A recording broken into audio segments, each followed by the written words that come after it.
अखण्डमण्डलाकारं व्याप्तं येन चराचरं तत्पदं दर्शितं येन तस्मै श्री गुरुवे नमः। ॐ कृष्णाय वासुदेवाय हरये परमात्मने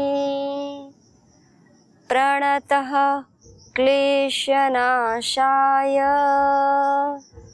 गोविन्दाय नमो नमः। गोविन्दाय नमो नमः। गीता स्वाध्याय में आप सभी भक्तजनों का हार्दिक स्वागत है। तो सज्जनों, हम सभी श्रीमद् भगवद गीता के 5वें अध्याय का स्वाध्याय कर रहे हैं। अभी हमारा जो विषय चल रहा है वो विषय है कि योगेश्वर बताते हैं कि हे अर्जुन, ब्रह्मण्याधाय कर्माणि संगं त्यक्त्वा करोति यः लिप्यते न स पापेन पद्मपत्र इमाम्भसा। देखिए, योगेश्वर इस अध्याय में बता रहे हैं, प्रत्येक जनमानस को यह संदेश दे रहे हैं कि देखो भाई, कर्म तो करना है, कर्म का तो कोई विकल्प नहीं है। क्योंकि पूज्यपाद गोस्वामी महाराज जी कहते हैं, कर्म प्रधान विश्व करी राखा, जो जस करहि सो तस फल चाखा। तो इसलिए उसका तो कोई विकल्प है नहीं, कर्म तो करना है। लेकिन योगेश्वर कह रहे हैं उसको तो छोड़ना है नहीं। लेकिन और ये ऐसा भी कहा जाता है कि कर्म ही मनुष्य की ग्रंथि है, उसी कारण ही वो बार बार इस संसार में जन्म लेता है। तो फिर दोनों ही ये बातें बड़ी द्वंद्वपूर्ण लगती हैं कि ऐसे कैसे हो सकता है। एक तरफ तो शास्त्र कह रहे हैं कि कर्म प्रधान ये संसार है, कर्म करना ही है। दूसरी तरफ हम सुनते हैं कि यह कर्म ही है जो मनुष्य को इस संसार में बार बार डालता है। तो क्या करना चाहिए? तो योगेश्वर उसी को बता रहे हैं कि देखो, इस संसार में आने के पश्चात जीव के लिए कर्म न करने का तो कोई विकल्प नहीं है। लेकिन कर्म तो करना है, लेकिन कैसे करना है? सही करना है। और सही कर्म क्या है? तो वही योगेश्वर जी हमको बता रहे हैं। देखिए, इस संसार में प्रत्येक प्राणी एक युद्ध से हर पल गुजरता रहता है। दो प्रकार के युद्ध होते हैं। एक हमारे आंतरिक युद्ध होता है, जिससे हम प्रत्येक पल अपने वाणी व्यवहार, अपने जीवन के स्तर पर प्रतिपल, अपने विचारों के स्तर पर प्रतिपल हम जूझते रहते हैं। प्रतिपल हमारे अंदर एक द्वंद्व युद्ध चलता रहता है। और एक है बाहर के शत्रु, जिनसे हमारा कभी न कभी युद्ध चलता रहता है। तो कहते हैं कि देखो, महात्मा संत लोग ऋषिगण कहते हैं कि बाहर के शत्रु तो कुछ भी नहीं है, लेकिन वो तो कभी कभी व्यवहार में ऐसा होता है। लेकिन जो हमारे आंतरिक शत्रु हैं, महापुरुषजन कहते हैं, ऋषिगण कहते हैं कि वो प्रतिपल प्रतिक्षण मनुष्य को व्याघात करते रहते हैं, प्रतिपल उसको पीड़ा पहुंचाते रहते हैं, प्रतिपल उसको चोट पहुंचाते रहते हैं, प्रतिपल उसके समीप रहते, प्रतिपल उसको हर क्षण जब उसे कुछ कर्म करना है उसके सामने आगे आ जाते हैं। तो उन्हीं जो हमारे अंतःकरण के जो अंतर्द्वंद है, उन्हीं को योगेश्वर दूर कर रहे हैं। और ये कब होता है? ये तभी होता है जब मनुष्य सत्संग करता है, स्वाध्याय करता है, अपने जीवन के विषय में चिंतन मनन करता है। तो योगेश्वर कहते हैं ये तभी हो सकता है कि जब वह अपने जीवन के विषय में विचार करे, तभी उसके जो अंतःकरण के जो शत्रु हैं उनका विनाश हो सकता है। क्योंकि कहा भी है, कहते हैं शास्त्र कि तब ही हुई संशय सब भंगा, जीव जब करहि सत्संगा, तब ही हुई संशय सब भंगा। जीव जब करहि सत्संगा, कि उसके अंतःकरण के जो संशय हैं, जो उसके अंतःकरण के जो विकार हैं, जो शत्रु हैं, तो कहते हैं ऋषिगण, शास्त्र कहते हैं तभी उनका विनाश हो सकता है कि जब मनुष्य, जब जीव सत्संग करे, अपने विषय में सोचे, अपने विषय में विचार करे, अपने जीवन के विषय में देखे वो कहाँ है,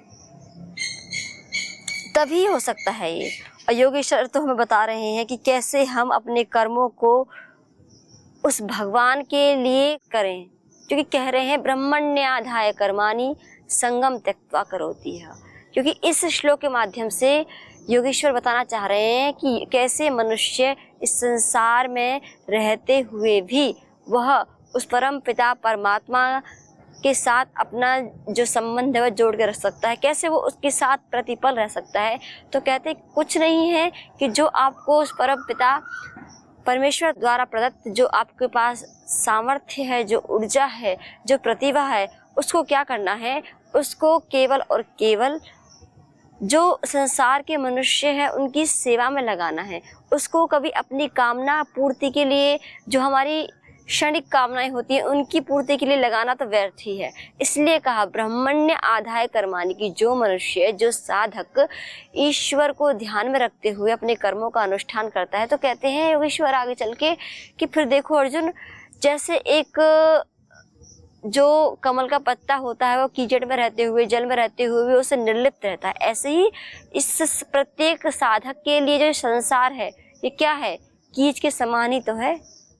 इस संसार में हम देखते हैं ऐसे ये उस कीचड़ के समान ही है, लेकिन कौन साधक इससे निर्लिप्त रह सकता है? तो योगेश्वर जी कहते हैं कि जो उस परम पिता परमात्मा की शरण में आके उसके लिए ही कर्मों का अनुष्ठान करे, तो कहते हैं योगेश्वर, हे अर्जुन, फिर उसके लिए निर्लिप्त रहना। जैसे कि अभी अर्जुन तुम्हारी स्थिति है, जैसे ही स्वजनों को देखा तो युद्ध करने से मना कर दिया, धर्म अधर्म का विचार भी नहीं किया, ये कब हुआ? तो योगेश्वर जी कहते हैं तभी हो रहा है कि जब इस संसार रूपी कीचड़ में आप फंसे हुए हो, जब इससे आप परे उठ जाओगे, अपना कर्तव्य मान के करोगे, उस भगवत प्रीत्यर्थम करोगे, भगवत की आराधना के लिए करोगे, भगवान की पूजा के लिए करोगे, तो योगेश्वर जी कहते हैं हे अर्जुन, फिर कभी ऐसे संशय हमारे अंतःकरण में उत्पन्न नहीं हो सकते हैं। और इस संशय को कौन हटाता है, कौन दूर करता है? तो कहते हैं राम कथा कर तल धुन प्यारी, संशय विहग उड़ावन हारी। राम कथा कर तल धुन प्यारी। तो यहाँ पे कहते हैं पूज्यपाद गोस्वामी महाराज कि जो भगवान की कथा है, कि जैसे कि अभी अर्जुन के समक्ष जो संशय हैं, क्या करना है क्या नहीं करना है, ऐसे हमारे जीवन में तो प्रतिपल हर एक व्यवहार में आता रहता है कि ऐसा करना चाहिए नहीं करना चाहिए। कभी कभी तो स्तब्ध हो जाते हैं, पता ही नहीं चलता कि क्या करें क्या ना करें। पूज्यपाद गोस्वामी महाराज कहते हैं कि उसका एक ही उपाय है, वो क्या है कि राम की कथा का श्रवण करो। राम कथा कर तल धुन प्यारी, संशय विहग उड़ावन हारी। तो वह जब हम राम की कथा का श्रवण करते हैं, शास्त्रों का स्वाध्याय करते हैं, इसके माध्यम से पूज्यपाद गोस्वामी महाराज कहना चाह रहे हैं कि तभी क्या होता है, संशय रूपी जो विहग है, जो पक्षी है, वह तभी उड़ते हैं। अर्थात जैसे कि एक किसान है, उसकी फसल लहला रही है खेत में, तब वह कैसे उन पक्षियों को उड़ाता है, कैसे, जैसे एक करतल की ध्वन करके।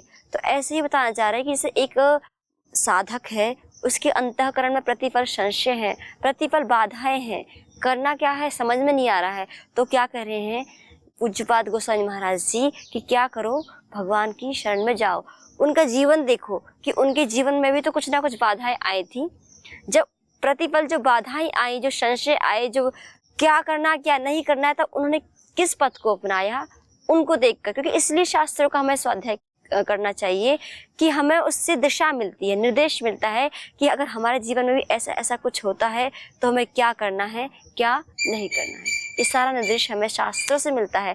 हम शास्त्रों का गहन से गहन स्वाध्याय करते जाते हैं तो हमारा जीवन अपने आप भी सरल होता जाता है। हमारा जो जीवन रूपी यात्रा है वो सुगम होती जाती है, हमारा मार्ग प्रशस्त होता जाता है, हमें दिशा निर्देश प्रतिपल मिलता रहता है। तो योगेश्वर जी कह रहे हैं कि हे अर्जुन, अगर जो साधक इस भांति कर्मों का अनुष्ठान करता है तो जैसे कमल के पत्ते का वो उदाहरण दे रहे हैं, तो वह भी उसी प्रकार से इस संसार में रहते हुए वह साधक निर्लिप्त रह सकता है। तो यहाँ पर योगेश्वर अर्जुन को कर्म करने की विधि बता रहे हैं। देखो सज्जनों कि एक बहुत अच्छा प्रश्न आता है कि तप क्या है। महाभारत में प्रश्न किया जाता है कि इस संसार में तप क्या है। तो तप का उत्तर देते हैं बहुत सुंदर प्रकार से युधिष्ठिर महाराज कि तप क्या है, स्वधर्म वृत्तित्व, अर्थात अपने कर्मों में कितनी भी बाधाएं आए, अगर सत्कर्म है, परम कल्याण के लिए है, जगत हिताय है, अगर ऐसा कर्म मनुष्य करता है तो कहते हैं कितनी भी बाधाएं आ जाए उस मनुष्य को अपने कर्म को नहीं छोड़ना चाहिए। और यहाँ हम देख रहे हैं अर्जुन के समक्ष एक बाधा आई, क्या स्वजन सामने खड़े भाई कैसे युद्ध करें।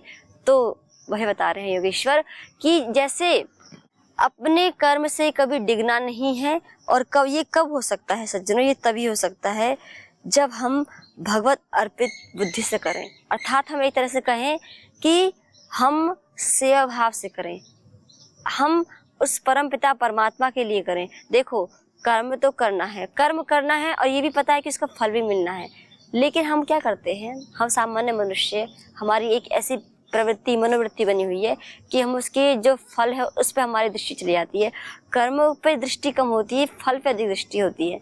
और देखो ये तो हमारे हाथ में है नहीं, ये सबको पता है कि कर्म केवल हम कर सकते हैं, लेकिन उसका फल क्या होगा, फल तो अवश्य ही आएगा, लेकिन उसका फल क्या होगा ये तो उस परमपिता परमात्मा के हाथ में है। फिर भी व्यर्थ ही मनुष्य चिंता करता है, और इसी के लिए योगेश्वर कह रहे हैं कि भाई देखो अपने कर्म पर दृष्टि रखो, फल तो अवश्य मिलेगा, फल की व्यवस्था उस परमपिता परमात्मा पर छोड़ दो, केवल अपने कर्म को करो। और कर्म को कैसे करना है, उस परमपिता परमात्मा की सेवा मानकर, उसकी पूजा मानकर, उसकी आराधना मानकर जगत हिताय करना है। क्योंकि कहा है परहित सरिस धर्म नहीं भाई। तो कर्म करने की विधि योगेश्वर बता रहे हैं। और देखो ये भी हम चाहें कि हम ऐसा कर लें, ये हमारे हाथ में नहीं है, हमें इसके लिए प्रतिपल प्रतिक्षण उस परम पिता परमात्मा से प्रार्थना करनी होती है, उनसे निवेदन करना होता है, विनय करना होता है कि हमें ऐसा जीवन प्रदान करें जैसे कि हमारे शास्त्रों में, जैसे कि योगेश्वर बता रहे हैं। उसके लिए प्रतिपल हमें प्रतिदिन सजग रहना होगा, प्रतिपल हमें उनकी शरणागति में रहना होगा, प्रतिपल ये प्रार्थना करना होगा। क्योंकि देखो जो मनुष्य का अंतःकरण है वो पूर्ण रूप से अहंकार से युक्त है, उसके मन में मैं की भावना होती है कि मैं ही कर रहा हूँ, और मैं के साथ साथ उसके अंतःकरण में बहुत सारे जो हैं विषय वासना है, और वो फिर उनको उन सत्कर्मों में लगाने नहीं देती। फिर वो केवल वही, जैसे कि हमने पहले जहाँ से हमने प्रारंभ किया कि हम बोलते हैं कि कर्म मनुष्य के लिए ग्रंथि है, अर्थात कर्म जब मनुष्य करता है तो वो संसार में और बन जाता है।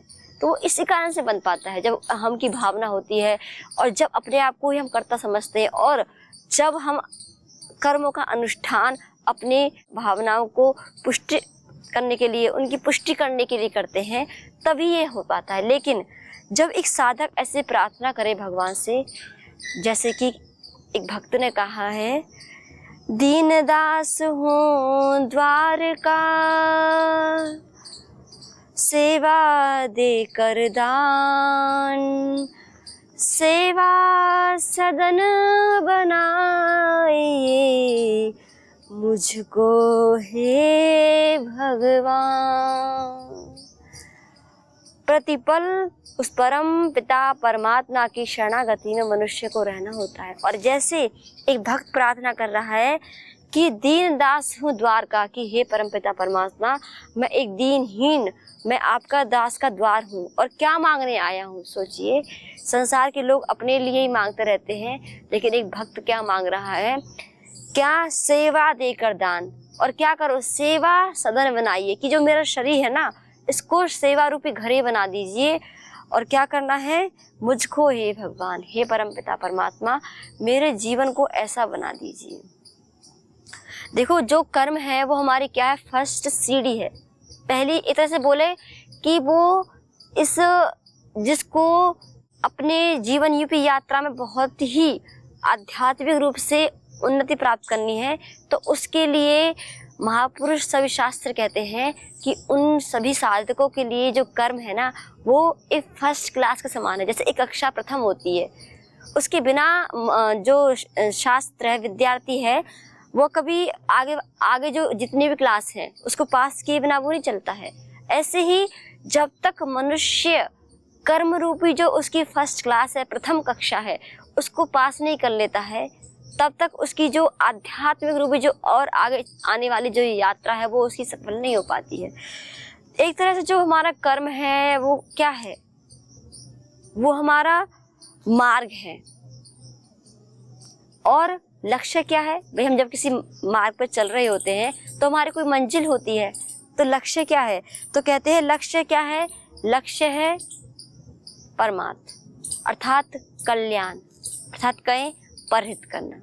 तो यही है कर्म की प्रथम सीढ़ी, अर्थात कहें जिसको अध्यात्म जगत में संतगण कहते हैं कि ये कर्म ही प्रथम कक्षा है प्रत्येक साधक के लिए। क्योंकि वह कहते हैं कि कर्म को ऐसे करो कि जिससे कि सारा जो आपका अंतःकरण का जो आवरण है वो हट जाए, अज्ञान हट जाए और हमारा अंतःकरण निर्मल हो जाए। आगे चल के योगेश्वर जी बताएंगे कि एक जो साधक है वो कैसे कर्म करता है। वह कर्मों का अनुष्ठान इस ध्यान करके करता है कि हम तो एक अदादुंद में कर्म करते जा रहे होते हैं, लेकिन वो प्रतिपल सजग होता है। उसको ये पता होना चाहिए कि इस कर्म के माध्यम से मेरा अंतःकरण कभी मलिन नहीं होना चाहिए, बल्कि इस कर्म को मैं ऐसा करूं कि उस परम पिता परमात्मा की पूजा आराधना बन जाए। जैसा कि स्वयं योगेश्वर कह रहे हैं कि ब्रह्मण्य आधाय कर्माणि, कि ब्रह्म को मूल में रखकर, ब्रह्म की ही भावना से, अर्थात उस परम पिता परमात्मा को ही मूल में रखकर परमात्मा की भावना से जब कर्म करते हैं तब ये हो पाता है। तो ये जो कर्म रूप जो हमारी पहली जो प्रथम जो कक्षा है, इसको हमें बहुत ही अच्छी प्रकार से, इसमें हमें जमकर बहुत अच्छी प्रकार से प्रैक्टिस करनी है, अभ्यास करना है, ऐसा कि हम अपने पूजा रूपी जो हमारे कर्म हैं उनको अच्छी प्रकार से, भली भांति प्रकार से उनको हम कर पाएँ। और जब हम ऐसा कर लेते हैं साधकों, तो फिर क्या होता है, तो हमारा जो जीवन है वो धन्य हो जाता है। और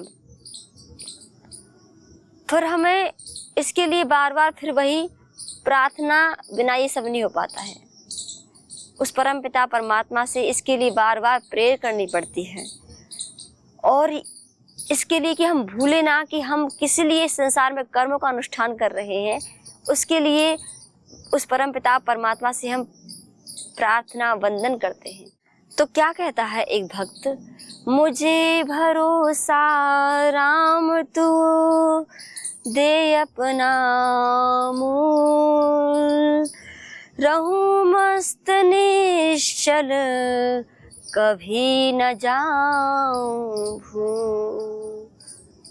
बीच बीच में हमें अपने कर्मों का अनुष्ठान करते हुए, अपने कर्मों की साधना करते हुए, अपने कर्मों को पूजा बनाते समय, कर्मों के माध्यम से उस परम पिता परमात्मा का आराधन पूजन करते समय भगवान से यही बार बार प्रेयर करना है, यही बार बार प्रार्थना करनी है कि क्या, मुझे भरोसा राम तू दे अपना मूल, रहूं मस्त निश्चित कभी न जाऊं भूल। कि मुझे हे परमात्मा, हे परमपिता परमात्मा, मुझे पूर्ण रूप से भरोसा है कि मुझे आप जो अपना मूल है, अर्थात जो अपना प्रेम है, अपनी करुणा है, जो आपका आनंद है, वो आप मुझे देंगे। और कब हो सकता है, ये कहते हैं रहूं मस्त निश्चित। इसका भाव ये है, साधक कहता है कि मैं अपने कर्मों के माध्यम से कभी भी अपने अंतःकरण को क्या ना करूं, मलिन ना करूं। अर्थात मुझे ये ज्ञात रहे, मैं कभी ना जाऊं भूल, मैं कभी भी ना भूलूं कि मैं जो कर्म कर रहा हूँ मुझे वो कर्म केवल और केवल अपने चित्त की शुद्धि के लिए करना है, या फिर आपकी प्रीत्यर्थ करना है, या फिर भगवत आराधना के लिए करना है इत्यादि। ये भावों को रखकर अपने कर्मों का हमें अनुष्ठान करना है सज्जनों। तो कर्म, क्योंकि देखो सबसे बड़ी जो बाधा मनुष्य के सामने होती है, अगर हम सामान्य से सामान्य मनुष्य को पूछें तो उसको ही पता होता है कि हाँ भाई, ऐसा हमने सुना है कि जो कर्म है वही मनुष्य को इस भव चक्र में, भव बंधन में डालने वाले होते हैं। इसलिए कुछ मनुष्य सोचते हैं कि कर्मों का त्याग कर दे, लेकिन योगेश्वर कहते हैं नहीं, कर्मों का त्याग करना इसका समाधान नहीं है सज्जनों, बल्कि कर्म तो प्रधान संसार है, कर्म तो करना ही है, लेकिन कैसे करना है वह रीति हमें योगेश्वर जी बता रहे हैं कि हमें अपने कर्मों का अनुष्ठान उस परम पिता परमात्मा को अर्पित करते हुए करना है। अब किसी का प्रश्न हो सकता है भी कैसे अर्पित करें, क्या भाव लेके आए। तो देखो सज्जनों, इसको हम बहुत बार हमने योगेश्वर जी की परम दिव्य वाणी से हमने सुना है, देखा है, स्वाध्याय किया है कि योगेश्वर कहते हैं कि जब भी आप किसी भी कर्म का प्रारंभ करें, उस कर्म के प्रारंभ करते समय आपको ये ज्ञात रहे, जो आपको ये, अच्छा हम बार बार ये सोचें कि हमें भगवान ने इतनी बड़ी, हमें जो ये मनुष्य का शरीर दिया है, हमारे पास इतनी प्रतिभा है, हम इतने गुणों से युक्त हैं, हमें इतना सामर्थ्य दिया है, क्यों दिया है? क्या इसलिए दिया है कि संसार में आए और अपने विषय भोगों को भोगें और फिर अधिक से अधिक हम अपने कर्म की जो गठरी है उसको और अधिक गहरा कर लें और फिर इस संसार में ही गोते खाते रहें, इसलिए दिया है क्या? नहीं। तो योगेश्वर कहते हैं जरा इस पर सोचें, विचारें। जैसे हम अपने बिजनेस परिवार के लिए विचार करते हैं, अपने हमारा काम कैसे चल रहा है इसके लिए विचार करते हैं, हम और अपने जीवन को भौतिक रूप से अपलिफ्ट करने के लिए और उन्नत बनाने के लिए हम विचार करते हैं। तो योगेश्वर जी इस बात को कह रहे हैं सभी सज्जनों से, सभी साधकों से, कि हम यह भी विचार करें कि जो हमें ये इतना अमूल्य, जो ये परमपिता परमात्मा ने हमको ये जीवन दिया, इतना हमें सामर्थ्य दिया है, प्रतिभा दी है, इतने गुण दिए हैं, क्यों दिए हैं? तो इसलिए दिए हैं, इनको हम अच्छे मार्ग पर लगाएं, परमार्थ के मार्ग पर लगाते हुए, कल्याण के मार्ग पर लगाते हुए हम अपने अंतःकरण को, इस जो हमारे जो कर्म रूपी जो ये साधन है ना, मार्जन करने वाले, ये हमारे कर्म जो है ना हमारे अंतःकरण को शुद्ध करने वाले होते हैं। लेकिन कब? अगर हम कर्मों का अनुष्ठान, जैसे योगेश्वर जी कह रहे हैं, ब्रह्मण्य आधाय कर्माणि, अगर इस प्रकार इस भांति करते हैं तो योगेश्वर कहते हैं तो उस मनुष्य के कर्म, हे अर्जुन, ऐसे हो जाते हैं कि वो संसार रूपी कीच में रहते हुए भी, इस पंख में रहते हुए भी वो इससे निर्लिप्त रहता है। वाह! तो ये सुनते हैं कितना अच्छा लगता है कि काश हमारा जीवन भी इतना अच्छा हो जाए कि हम भी अपने कर्मों का अनुष्ठान करते हुए एक आनंद की अनुभूति करें, ऐसा लगे कि हम प्रतिपल स्वर्ग में हैं, उस परमपिता परमात्मा की गोद में हैं और कर्म करते समय कोई बंधन ना हो, एक प्रसन्नता मिले।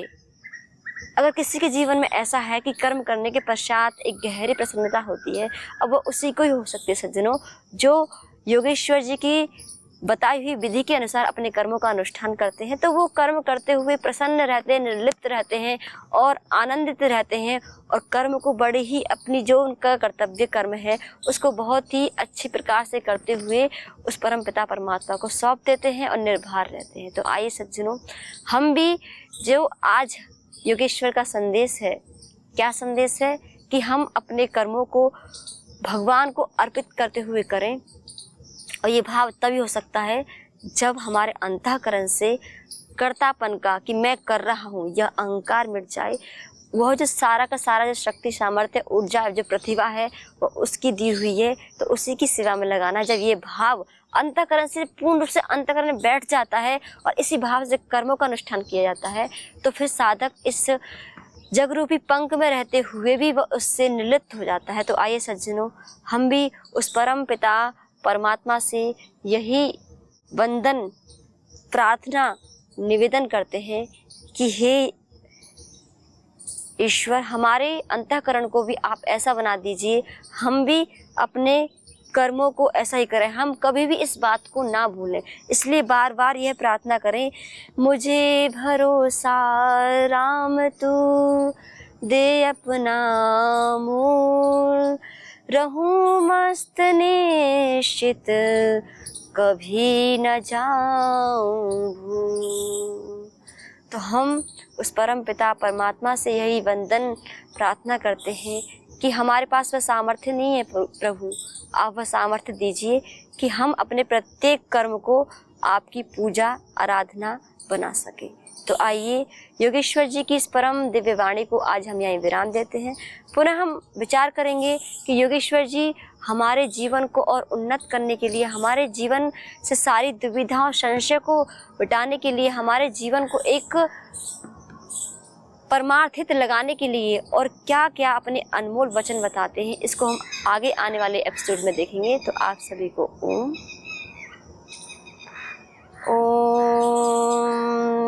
शांति शांति शांति।